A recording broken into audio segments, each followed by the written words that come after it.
No caso do Chávez, foi basicamente um estado de economia planificada, baseado em planejamento central, altamente intervencionista, né? No caso da Colômbia, o livre mercado, basicamente, falando mais alto.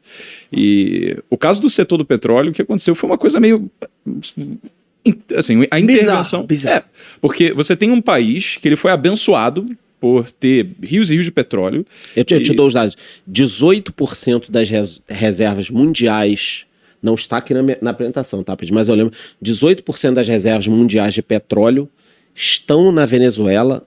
A Arábia Saudita é o segundo, com 16%. Então, a Venezuela tem a maior reserva de petróleo do mundo. Mais do que a Arábia Saudita, mais do que Irã, mais do que Rússia. Nasceu com o fiosco virado pra lua e fez bosta. Só furar o chão e tocar a vida. Uma marretada. E aí o Hugo Chávez, ele é uma pessoa que...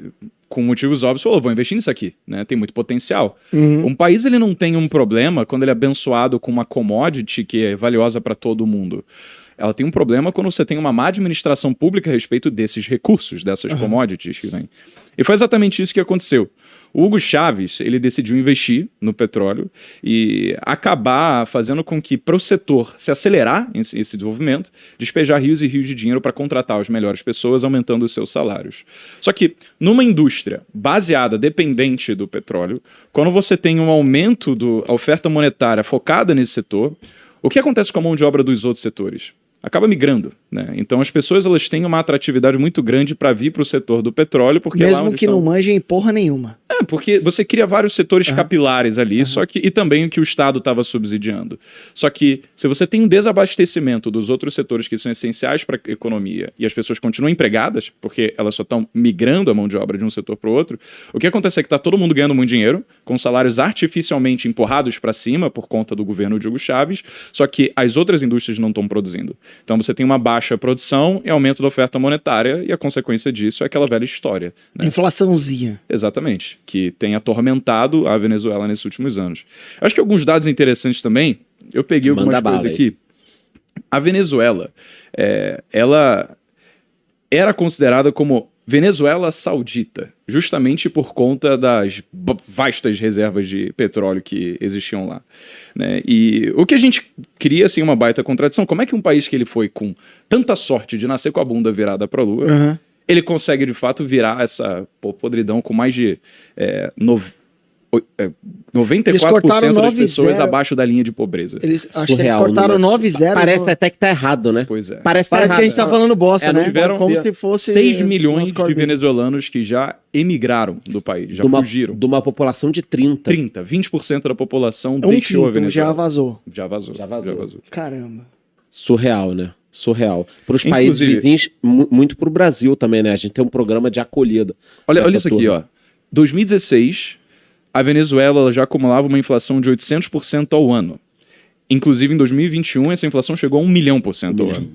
1 milhão? Isso. É porque com 6-0, só para como a gente está falando de um regime totalitário hoje, Nicolás Maduro, a gente não tem confiabilidade nos dados, né? Então a gente tem guesses. É mais milhões do que... do que realmente porque governos socialistas, normalmente, eles... são autoritários, né? Eles colocam o número que eles quiserem. Exato. A gente confiou em 1 milhão. 75% da população, isso em 2016, já tinha perdido em média 19 quilos durante o ano. A taxa de homicídios estava em 90 a cada 100 mil habitantes, sendo que a ONU considera como violência epidêmica qualquer taxa que ultrapasse 10 homicídios a cada 100 mil habitantes. Eles estavam com 90? 90 em 2016. 9 vezes. Olha só, 2016 inflação 80% ao ano. 2021, 1 milhão% ao ano. 2016, 90 homicídios a cada 100 mil habitantes. Eu acho que foi o Perini que publicou esses dias. É a galera que, tipo, fala, esse meu dinheiro não vale nada, o cara joga dinheiro na rua como se fosse um papel que não vale bosta nenhuma. Não sei se é o caso da Venezuela, acho que foi o caso do Zimbábue que o Perini postou, mas eu acho que tudo caminha para esse tipo de coisa, né? O cara imprime dinheiro, não tem uma produtividade que equipara a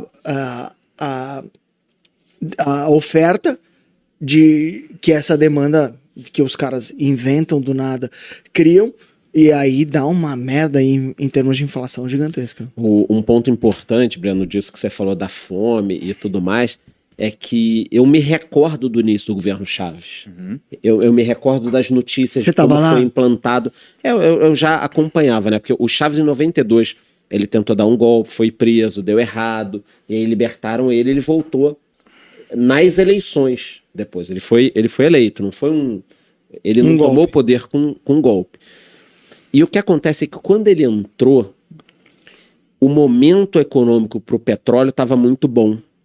Então ele entra, muito dinheiro entrando com petróleo, e aí ele conseguiu fazer algumas medidas populistas que pegaram muito bem. Por quê? Porque entrava muito dinheiro para o Estado. A commodity subindo para o commodity subindo, ele começou a gastar dinheiro com casas, hospitais, dando dinheiro para a população, o que a princípio parece uma coisa boa, só que o que ele estava fazendo do outro lado?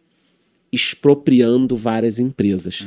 Então, praticamente todas as multinacionais foram embora da Venezuela, ou porque foram expulsas, ou porque decidiram fechar porque não tinha mais matéria-prima, ou porque ele tomou as empresas.